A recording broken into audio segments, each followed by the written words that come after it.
Shalom, damai di hati, bersyukur kepada Tuhan. Karya terbesar Tuhan menjadi bagian perjalanan kehidupan umat Tuhan yang terus menaruh percaya sungguh kepadanya, tetapi juga yang terus hidup dalam ketaatan dan kesetiaan kepada Tuhan. Saudara-saudara yang diberkati Tuhan, cerita Kamis Putih atau seperti tadi malam Getsemani kalau orang biasa bilang, di waktu malam Getsemani, di waktu Kamis Putih, ada rombongan orang yang hendak pergi main kartu. So baku pangge, sebelah rumah baku pangge, mari torang pergi di duka, torang bermain kartu. Ini di malam Kamis Putih, di malam Getsemani. Pergi dorang.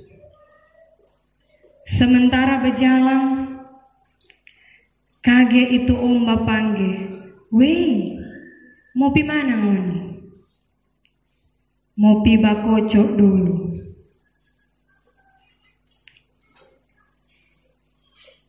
Ini om bilang, ngoni tahu ini hari apa? Hari Kamis. Ngoni tahu besok perayaan apa? Jumat Agung. Kongke apa mau pi bermain kartu? Tuh om bilang, helekan sapi jam 12:30 malam meneteskan air mata. Betul? Betulkah itu? Sapi meneteskan air mata jam 12 malam sebelum perayaan, pas perayaan Jumat Agung. Nanti orang coba lihat tahun depan. Saudara-saudara, ini hanya mau menggambarkan bagi kita karya pengorbanan Kristus tidak boleh disia-siakan. Dan bagaimana dengan malam kita tadi malam? Di manakah kita? Sedang apakah kita? Apakah kita termasuk dalam cerita yang disampaikan?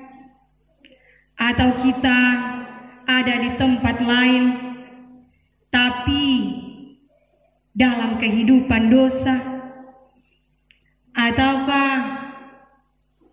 tadi malam orang cuma sibuk dengan kepentingan sendiri?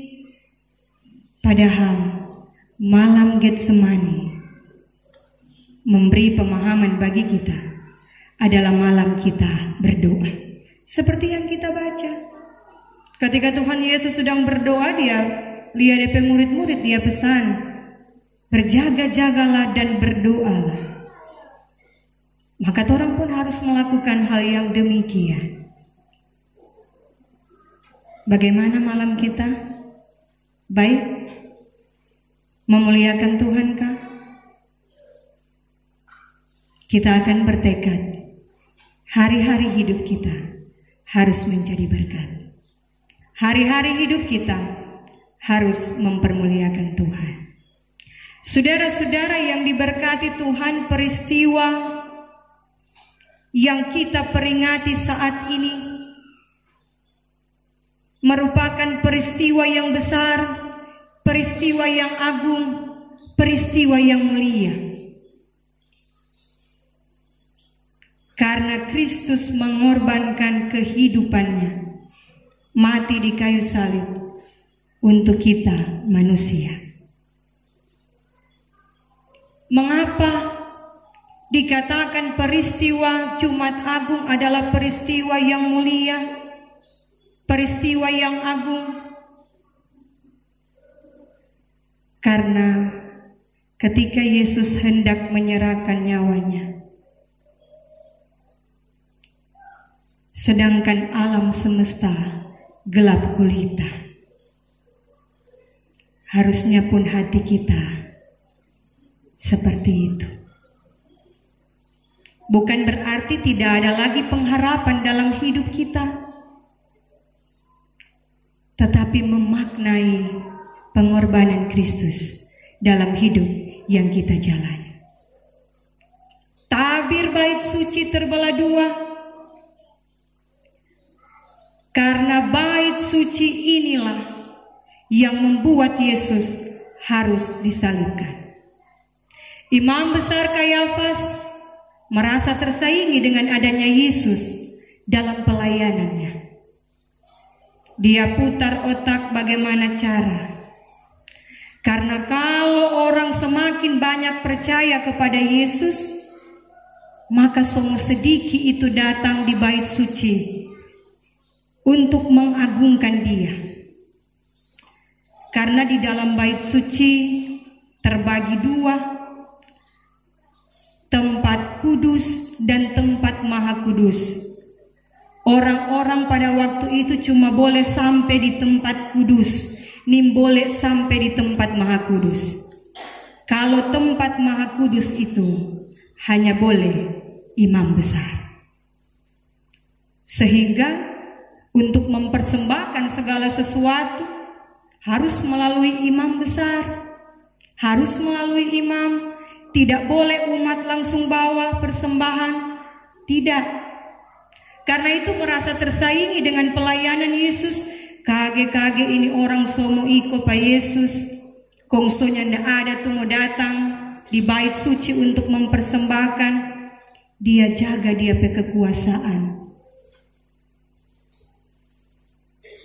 Dia mengorbankan Yesus. Dia berpikir lebih baik satu orang Yahudi yang dikorbankan daripada bait suci ini harus kosong tanpa orang-orang yang datang untuk mempersembahkan. Inilah mengapa Yesus dihukum. Ini mengapa Yesus harus menderita. Dan semua yang Dia lalui tidaklah mudah. Ketika Yesus mati, ada pengakuan dari imam, dari kepala pasukan, bahwa sungguh Dia ini adalah anak Allah. Nanti sudah melihat segala sesuatu yang terjadi, baru ada pengakuan. Ini yang bahaya. Dalam perjalanan kehidupan orang percaya tidak boleh seperti itu. Dengan iman, orang harus percaya kepada Yesus. Jangan nanti segala sesuatu terjadi dalam kehidupan kita, baru orang bilang, oh ternyata ada Yesus.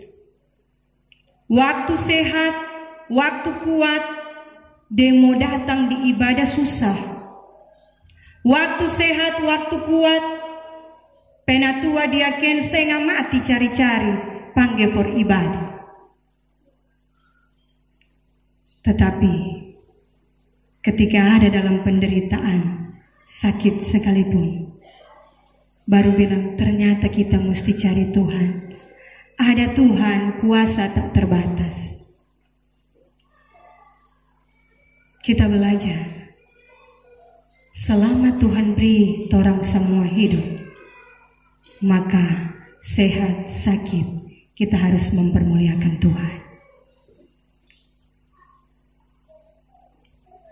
Jangan seperti orang-orang yang hanya melihat penderitaan Yesus dari jauh, kemudian ketika melihat segala sesuatu yang terjadi, baru pulang pukul-pukul diri. Tidak ada gunanya, tidak ada artinya. Segala sesuatu selagi masih hidup, selagi masih bersama-sama dengan kita, kita beri yang terbaik. Keluarga, apapun yang kita punyai, jangan sia-siakan waktu dan kesempatan. Kita belajar dari Yusuf. Dia seorang majelis besar, Pada waktu persidangan Yesus dia ada. Dia saksikan, dia tahu itu salah. Dan karena keyakinan iman itu, ketika Yesus mati, dia meminta mayat Yesus kepada Pilatus. Belajar berbuat baik, belajar melakukan segala sesuatu yang baik, yang menyenangkan hati Tuhan, yang membawa sukacita, yang membawa berkat, tetapi juga yang membawa kehidupan bagi kita. Ungkapan katakan, banyak jalan menuju Roma, hanya ada satu jalan pada keselamatan, yaitu di dalam Yesus. Percayakah kita? Kalau kita percaya, kita wujudkan hidup yang taat dan setia kepada Tuhan, sehingga pengorbanan Kristus tidak menjadi sia-sia bagi orang percaya. Tuhan memberkati. Amin.